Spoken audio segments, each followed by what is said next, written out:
North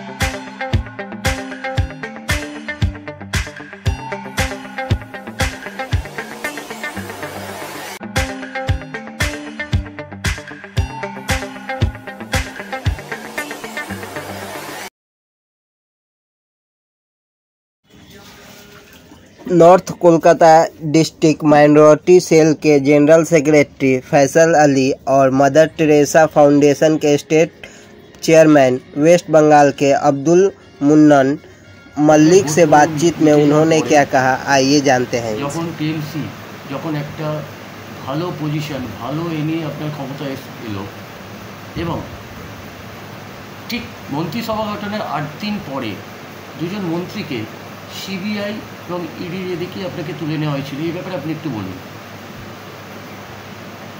Just after the elections result published in Bengal, it is the first time in the history of the independent India that the central government cannot digest this defeat from the state and from the regional party. Election के बाद से लगातार हमारा जो आप मंत्री का बात बोले हैं, हम लोग इसके ज़्यादा चर्चा नहीं करके अगर उसके रिज़ल्ट में जाएंगे कि जो पूरा एक्टिविटी हुआ, पूरा एक्सरसाइज हुआ, उस एक्सरसाइज में रातों रात उनको उसी दिन बेल मिल गया। उस बेल मिलने के बाद भी इलीगल तरीके से उनको रोका गया, हाई कोर्ट मूव किया गया, हाई कोर्ट से बेल के ऊपर स्टे लिया गया। उसके बाद हाई कोर्ट जब तक क्लियर नहीं करे जजमेंट बेल के ऊपर में सुनवाई चल ही रहा था, तो they are shifted to the supreme court. अब सुप्रीम कोर्ट का वर्डिक्ट अगर हम लोग देखेंगे, क्या कहा इन्होंने जो इल्ज़ाम लगाया था स्टेट गवर्नमेंट के ऊपर में कि चीफ मिनिस्टर और लॉ मिनिस्टर जो है वो हम लोग का सीबीआई ऑफिस पहुंच गए और उन्होंने ऐसा कर दिया, तो इससे हमारा कोर्ट जो है इम्पैक्ट पड़ गया, इन्फ्लुएंस हो गया। सुप्रीम कोर्ट ने क्लियर बोला कि मुझे नहीं लगता हमारा देश का आज भी जुडिशियल सिस्टम इतना वीक है कि कोई इसको ये कर सकता है, कोई इसको इम्पैक्ट कर सकता है। और दूसरा बात, जहाँ तक आप सोर्स की बात कर रहे हैं कि ये बहुत रिसोर्स पीपल हैं और ये एविडेंस के ऊपर में टैंपर कर सकते हैं, तो सुप्रीम कोर्ट ने इनको जो फटकार लगाई सीबीआई को, ये क्लियर कर उन्होंने कहा कि रात में 8:30 बजे आप कोर्ट खुलवा लेते हैं और 10:30 बजे आप बेल के ऊपर में स्टे ले लेते हैं, तो मुझे तो लग रहा है इन्फ्लुएंशियल सीबीआई है। एक पर्सनल लिबर्टी बेल के ऊपर में रात में 8:30 बजे आप हाई कोर्ट खुला लेते हैं, नेक्स्ट से भी तो मूव कर सकते हैं। तो हाई कोर्ट और उसके बाद हाई कोर्ट ने जो वो हाउस अरेस्ट किया, उसके बाद उन्हें बेल दिया, उसका भी जो सीबीआई का जो तर्क था इतना वीक था। उस वीक को देखते हुए हमें लगता है कि आज हमारा देश का इतना बड़ा सीबीआई जो वो सबसे बड़ा लॉ इन्फोर्समेंट जो हम लोग का ये है, आज कितना कानूनी तौर पे वीक हो गया। क्यों? क्योंकि उनको आज रिमोट कंट्रोल की तरह वो लोग चला रहे हैं जो वो अंगूठा छाप है, जिनके पास एजुकेशन नहीं है। और सीबीआई का डायरेक्टर ऑफिसर का हिम्मत नहीं है उनको बोलने का कि सर ये ऐसे केसेस में तो इनको बेल मिल जाएगा। ये बोलेंगे तो कहा जाएगा भाई तुम सीबीआई से हट जाओ, हटा दिया जाएगा। तो आज हमारा देश जो कंट्रोल हो रहा है वो अनएजुकेटेड इलिटरेट पीपल के हाथों कंट्रोल हो रहा है। ये साफ दर्शाता हाई कोर्ट और सुप्रीम कोर्ट का जो जजमेंट आप देख लीजिए, आपको समझ में आ जाएगा कि हमारा सीबीआई का ऑफिसर लोग कानूनी तौर पर इतना वीक नहीं हो सकता। जो रिजल्ट तो ये एक पॉलिटिकल वेंडेटा था जिसके ऊपर में ये रिवेंज लेने का कोशिश किया गया है। मैं उनको आज आपके माध्यम से कहना चाहूँगा कि रिवेंज आप जिससे ले रहे हैं, रिवेंज चाहिए पब्लिक से। गवर्नर आज इस तरीक़े से सामने आके एक गवर्नमेंट को क्रिटिसाइज़ कर रहा है, ये देश का लोकतंत्र के लिए बहुत ही शर्मनाक बात है। हम लोग इसको कभी एक्सेप्ट नहीं करते हैं। हम लोगों का डिमांड है कि ऐसे गवर्नर को, जो ऐसे गवर्नर की गनीमा का एहसास नहीं है, तो उनको ऐसे पद पे नहीं रहना चाहिए।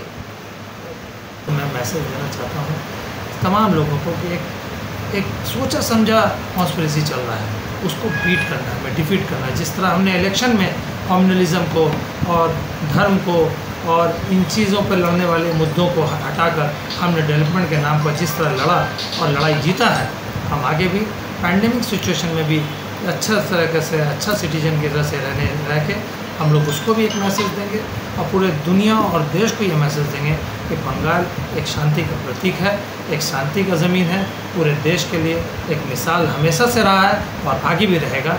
हम लोग अपने हाथ में कानून नहीं लेंगे, सतर्क रहेंगे, अपने नज़र से देखेंगे क्योंकि कॉन्स्पिरेसी किया जा रहा है हर इलाके में, लोगों को लड़ाने का, लोगों को भड़काने की कोशिश की जा रही है। तो हम लोग सब मिलकर इस कॉन्स्पिरेसी के खिलाफ हम लोग मिलकर लड़ेंगे, मिलकर सामना करेंगे, हम लोग एक होकर रहेंगे। একদিকে দেখা যাচ্ছে জসের তাণ্ডব, দ্বিতীয়ত আপনার এই প্যান্ডেমিক সিচুয়েশন, তো আপনারা আপনাদের তরফ থেকে কি করছেন, মানে কীরকম সেবা করছেন মানুষের জন্য?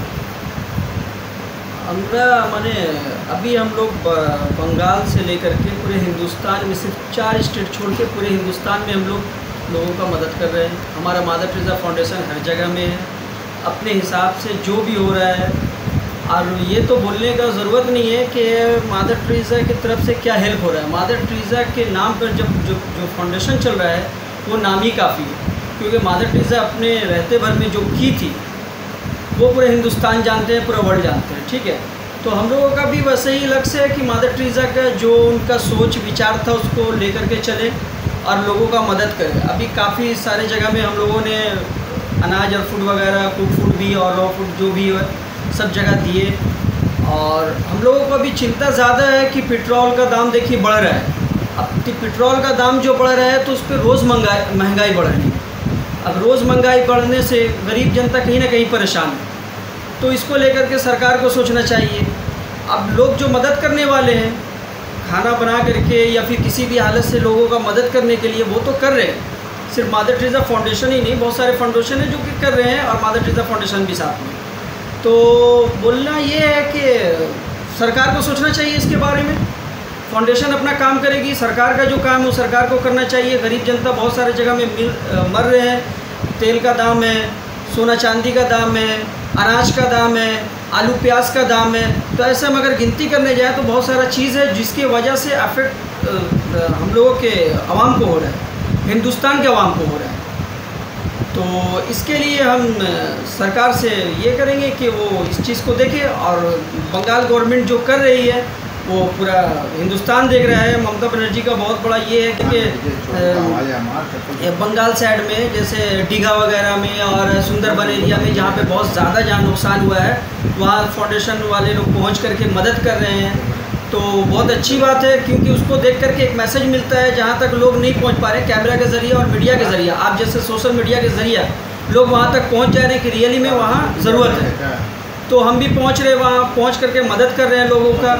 और हमारे फाउंडेशन से एक है कि लोग जुड़े, और क्योंकि आजकल जो ये है पॉलिटिशियन है वो कभी भी आपको नहीं बोलते हैं कि हिंदू मुस्लिम एक हो जाओ। उनका एक ही चीज़ है कि हिंदू मुस्लिम अलग हो जाओ और हम इस देश को बंटवारा कर दें। लेकिन हम लोग को फाउंडेशन का काम है कि हिंदू मुस्लिम सिख ईसाई कोई भी उसको जोड़ करके लेकर के हम लोग चल रहे हैं।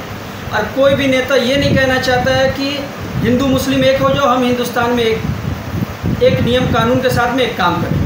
तो ठीक है, इसको हम लोग देखेंगे और फाउंडेशन के ज़रिए हम लोग बहुत कुछ है आगे और जो सब बताया जाएगा। अपना नाम? मेरा नाम अब्दुल मोनम मलिक, मैं स्टेट चेयरमैन वेस्ट बंगाल से मदर टेरेसा फाउंडेशन। रेडी?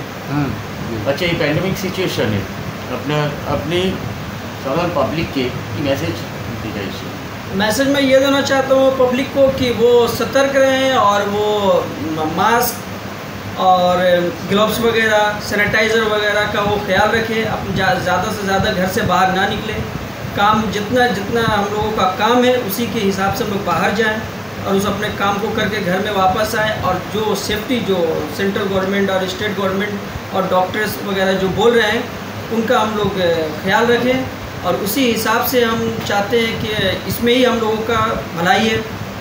हम लोग अपने आप को बचा सकते हैं, ज़्यादा से ज़्यादा भीड़ के इलाके में नहीं जाएं, ज़्यादा हम लोग कहीं पर मतलब कि ऐसा ना करें, ज़्यादा टच वाला जो भी बोल रहे हैं मेडिकल से गैदरिंग वगैरह में, तो हम उसका ख्याल करें तो हमारे लिए अच्छा होगा।